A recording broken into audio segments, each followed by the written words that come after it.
Кийинки сөз Масалиев Сырматовичке берилет. Рахмат. Эми урматтуу баяндамачылар, силерге суроом деле жок, силер жооп бербей койгула. Мен пикиримди айтам. Конституциянын 40-беренесинде мындай жазылып турат. Ар бир адам өзүнүн мүлкүнө, өз ишмердигин натыйжаларына ээлик кылууга, пайдаланууга жана тескөөгө укуктуу дейт. Кийинки беренеси 41. Ар бир адам экономикалык эркиндикке, мыйзам менен тыюу салынбаган ар кандай экономикалык ишмердүүлүгү үчүн өз жөндөмүн жана өзүнүн мүлкүн эркин колдонууга укуктуу.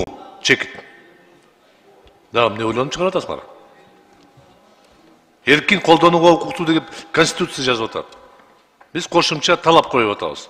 Үйүңдү сатканга сен сөзсүз камсыздандырууну өткөрүшүң керек. Ал кошумча талап деп айтылат. Кыйналып үйүнү куруп бүтсө, анан кийин камсыздандыруу бул өз ыктыярдуу болуш керек. Милдеттүү кылган бул өтө туура эмес кадам. Ачык айтамын, мен жеке пикирим боюнча, бул абдан чоң бизнес проект болуп атат. Жеке камсыздандыруу ишканаларга чоң акча беребиз. Жөнөкөй математиканы айтып коеюн. 1 жылга камсыздандырууга акча төлөйсүз. Аман эсен жыл өтүп кетти. Кийинки жылга башкача төлөйсүз. Бирок сиз төлөгөн акча кетти. Ошол компаниянын колдонуусунда калды. Миллиарддаган акча жок болот. Ошондуктан эгерде мыйзам бар, талап болсо, аны штраф сала турган мүмкүнчүлүк киргизсе ал бир жөн. Анан кошумча мүлкүңдү сатам десең, сен дагы камсыздандырууну далилдеп бер деген бул кошумча чара болуп атат да. Бул эч кандай мыйзамга да алып келбейт, конституцияга келбейт. Өкмөткө да кызыкчылык бербейт. Бул өкмөткө пайда алып келген мыйзам эмес. Казына толбойт.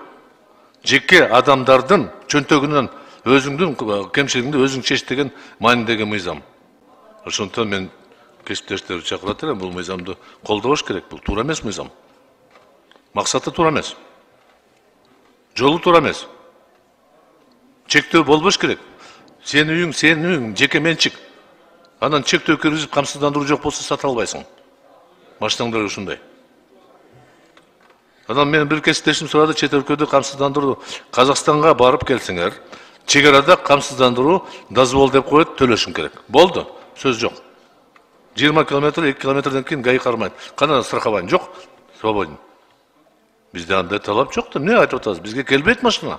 Мактана турган. Келип кеткен машиналар жок бизде. Бизде бир отоло келет, сатылат. Ошондуктан урматтуу кесиптештер, мен сиздерди чакырамын. Бул мыйзамды колдош керек. Өкмөт туура эмес кадам жасап атат. Конституцияга да алып келбеген мыйзам. Рахмат.